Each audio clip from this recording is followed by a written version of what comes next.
Welcome back. Thank you for staying with us.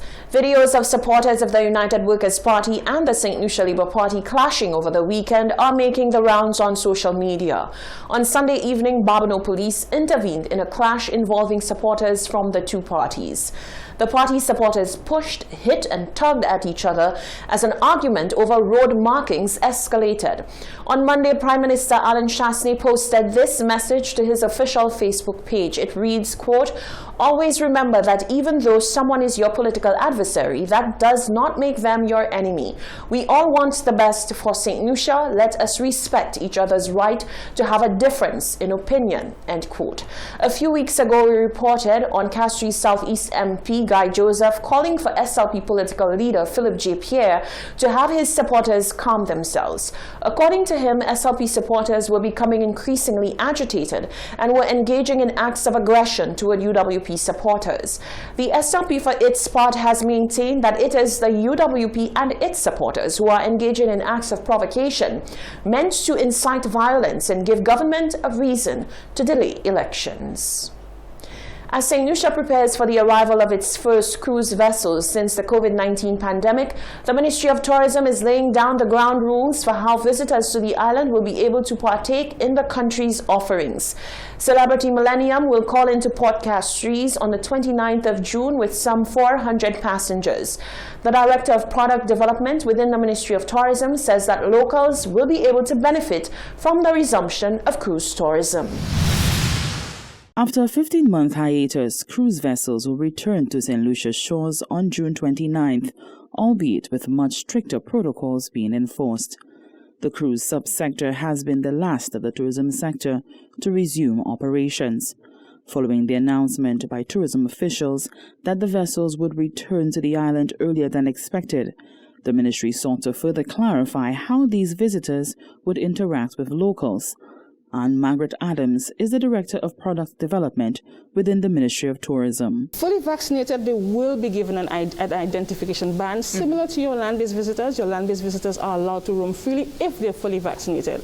So I think we can assure the population that, look, these persons will be able to, they are fully vaccinated, they'll be identified by your white wristband, and your non-fully vaccinated will have to participate in a bubble. So they will not be allowed to free roam like your fully vaccinated visitors. So they will be participating in what we call predetermined experiences or tours. So they will have to operate within a bubble, and they will be doing certified activities, of course, like you're fully vaccinated, but within a bubble.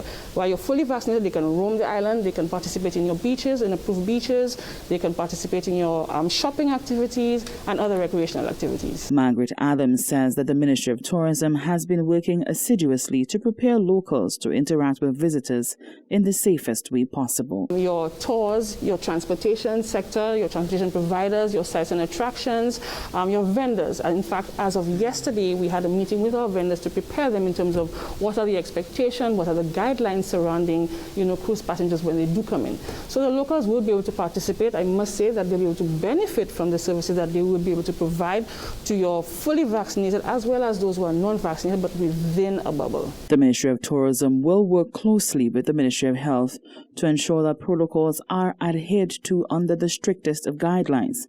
Most of the cruise calls this season will be between August to October. For the Hot 7 News, Nisha Charles reporting. Chief Education Officer Dr. Fiona Philip Meyer is wishing grade 6 students a successful sitting of their common entrance exams. 2,167 students will sit the common entrance exams on Tuesday, the 29th of June. Then I went into the various schools and saw how our grade 6s, I would think for the most part, loved being back at school. So we want you to take that energy into your common entrance.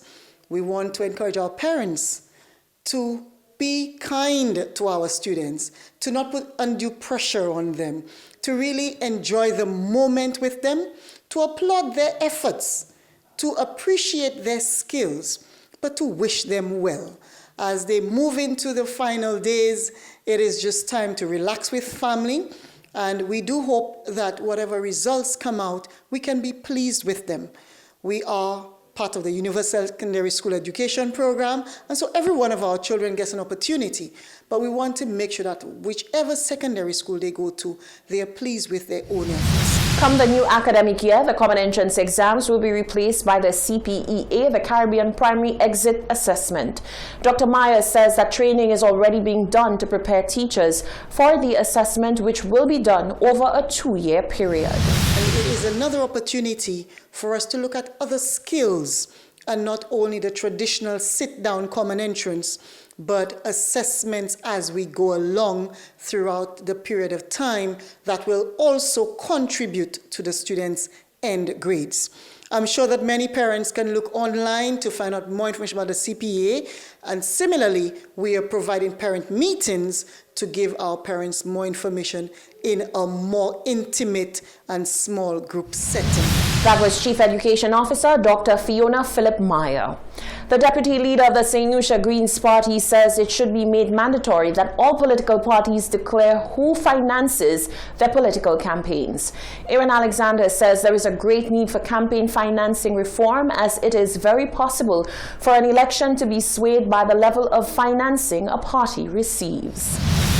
Contesting a general election takes money. Elections now cost a great deal.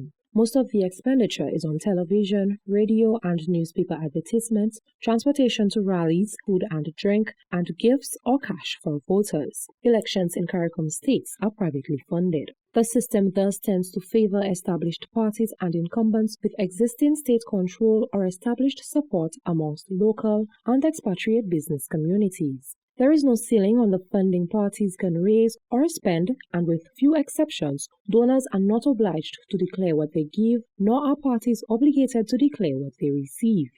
In fact, most donors insist on confidentiality. According to a 2005 OAS report, quote, demands for reform are often heard during and just after election campaigns, but are not sustained. Such monitoring as is done by civil society groups is cosmetic and intermittent.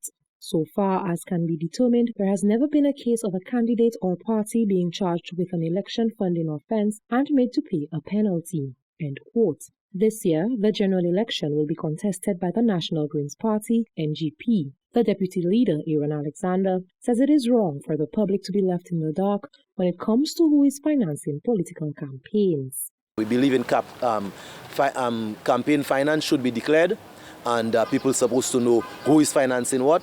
And in most instances they do, although the political parties don't make it public who financing their campaigns. But this is one of the things the National Green Party will ensure. There's transparency when it comes to campaign financing. And also we have to ensure that our citizenry knows what is happening with government funds, because it's the taxpayers' money. So the National Green Party, we intend to put all government accounts online for ordinary St. Lucians to be able to tap into gov.finance and see the books of government, see where monies are going, see what projects are financed, see at what cost projects are financed. Government finance is supposed to be online and available to the people so they could see how their money is being spent. It has been argued that full disclosure of where funds are being channeled from will aid in providing the public with information that is critical to holding representatives accountable. The primary purpose of financial disclosure is to reduce the potential for corruption within the government. If funds are made public, this discourages the acceptance of funds from less than savory individuals or organizations. Alexander says this is long overdue in St. Lucia. Campaign finance is a very serious issue, because there's a saying that whenever it's election time, there's always dark money coming in. But we have to realize that when campaign time come around and people who are financing the different political parties, some of them like to remain in the background, and when that particular party gets in office, there's a saying in St. Lucia, then they have to pay the devil. And that is what obtains in our politics, and we've seen that for the last 40 years in our politics. Whenever government is elected, whoever those big donors are, you find that they have to ensure they do special favors for those persons, so then their hands become tied in actually doing things in favor of the people. And that is one of the things that the National Green Party, we don't want to go down that road. St. Lucia does not have any norms exclusively dictated to the regulation of political financing. St. Lucia also does not prohibit financing from foreign and/or anonymous sources. Reporting for Hot 7 News, I am Genevieve Gonzalez. A select group of taxi drivers are up in arms over what they say is a hijacking of their cooperative. Members of the Courtesy Taxi Cooperative Society say they are clueless as to what will happen to them when the first cruise ship for the season rolls into Port Castries. The cooperative's president, however, says he is none the wiser. More in this report. As anticipation grows for the resumption of cruise tourism come Tuesday, a select group of taxi operators are anxious as to what their fate will be. Members of the Courtesy Taxi Cooperative Society say that the organization's president has been mum on what will obtain for the reopening of the sector. Members were visibly agitated Monday morning after a meeting with the Department of Cooperatives was called off. They're calling for their president to come clean. Tomorrow is supposed to be the first working day after COVID, since the cruise ship disappeared from last year. And to date, a meeting was advertised first by the secretary. But afterwards, I believe that the cooperative department is doing a forensic audit. So the meeting could not have taken place. Nobody knows what's happening tomorrow. The supervisory committee has written to the board. They have made it clear that they're not meeting with them. So members are in a trance. Nobody knows what's happening tomorrow. And I think it's about time. Members are frustrated, agitated in what's happening. You have the secretary and the president has hijacked the society as it's their personal business. Another member says he's disappointed in the cooperative's handling of such a matter. Tomorrow is a year and change, almost a year plus since our operation have been halted. And getting here, I gotta realize there's no meeting.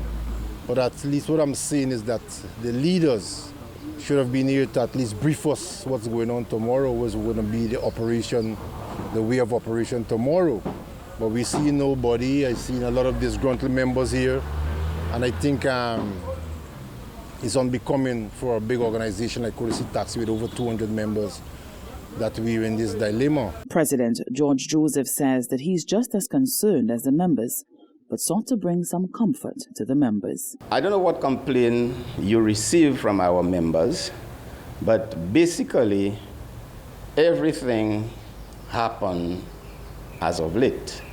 You understand? We received late notice and everything. But we were supposed to have a meeting today, and that meeting was called off by the Department of Cooperative. And we did alert our members because we have a chat group where we discuss the business or the affairs of the cooperative. A message was sent to the chat group to let them know the meeting was called off by the Department of Cooperative. What members have to understand, the cruise ship will not be, the cruise ship will not have a large capacity. As they explained to me yesterday, they will start with small numbers. The cruise ship that's coming in tomorrow will have only 400 passengers. So basically, it's like trial, is to see how things going to happen. Members say they are COVID-19 certified and are ready to work. For the Hot 7 News, Nisha Charles reporting. Following a crane accident and resulting power outage on Sunday, St. Lucia Electricity Services Limited Lucelec crews and contractors worked throughout the night to ensure service could be restored by Monday. The power outage was caused by a crane which toppled over on Lucelec infrastructure in the vicinity of the bridge leading to Manuel Street. Corporate Communications Officer for Lucelec, Carmi Joseph, says the company worked assiduously to restore power to all affected customers. The accident damaged several poles, electricity lines, and transformers in the area. The resulting outage affected customers on Manuel Street, La Toc, Hospital Road, Tapion, Banan, Lower Mon Road, Foasho, the top of Bridge and Brazil Streets, the Ferens Mayfield area, and the section of Labrie Street. After the faulted zone was isolated, the process of restoring the power to some of the affected customers was initiated. Power was restored at 3:41 p.m. to Banan, Foasho, La Toc, and Tapio, followed by Ferens Mayfield and the section of Labrie Street at 3:48 in the afternoon. Lucelec crews also quickly cleared the area of all fallen infrastructure to allow emergency and other personnel to work on removing the fallen crane. Lucelec crews and contractors worked throughout the night to rebuild the damaged section of the electricity infrastructure in the area to have service restored to all areas at 6:24 on Monday morning. Lucelec has apologized to its customers for the inconvenience caused by the emergency outage and thanked them for their patience while the company worked to restore power to all customers. This is the Hot 7 TV Nightly News. Stay with us. There's more news after the break.